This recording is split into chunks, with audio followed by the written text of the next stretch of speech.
ગુજરાત ઠાકોર અને કોળી વિકાસ નિગમ દ્વારા રાજ્ય સરકારે નાના ધંધા માટે વિવિધ લોન સહાય યોજનાઓ બહાર પાડવામાં આવી છે. તો તમારે પણ લોનની જરૂર હોય તો તમે આ યોજનાનો લાભ લઈ શકો છો. આ યોજનાનો લાભ લેવા માટે તમારે ગૂગલમાં સર્ચ કરવાનું ઠાકોર કોળી વિકાસ નિગમ. પછી જે આ ફર્સ્ટ નંબરની તમને જે લિંક દેખાય ગુજરાત ઠાકોર એન્ડ કોળી વિકાસ નિગમ, એના ઉપર તમારે સર્ચ કરવાનું છે. તમે અહીંયા જોઈ શકો છો વિવિધ લોન સહાય યોજનાઓ. પશુપાલન માટે 1,40,000, બે પશુ માટે કંઈક આ પ્રકારની લોન મળે. સ્મોલ બિઝનેસ, નાના ધંધા વ્યવસાય માટે પણ તમને 1.5 લાખથી 15 લાખ સુધીની લોન મળે છે. માઇક્રો ફાઇનાન્સ 2.5 લાખથી 5 લાખ સુધીની લોન મળે છે.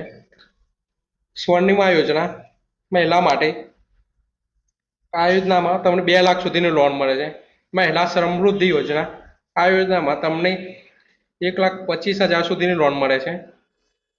અને આ યોજનાઓનો લાભ લેવા માટે તમારે જરૂરી ડોક્યુમેન્ટ છે એ એપ્લાય કરશો એટલે તમને બતાવશે.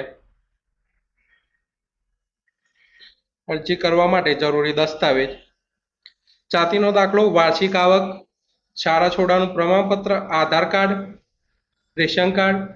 અરજદારની કુટુંબ વાર્ષિક આવક 3 લાખથી વધુ ના હોવી જોઈએ અને 1.5 લાખ સુધી આવક ધરાવતા અરજદારને આ યોજના આપવામાં આવશે. આ વિડીયો એટલો વધુ શેર કરો કે કોઈ પણ લાભાર્થીને જો લોનની જરૂર હોય તો એ લાભાર્થીને ઓછા વ્યાજે આ લોન મળી શકે.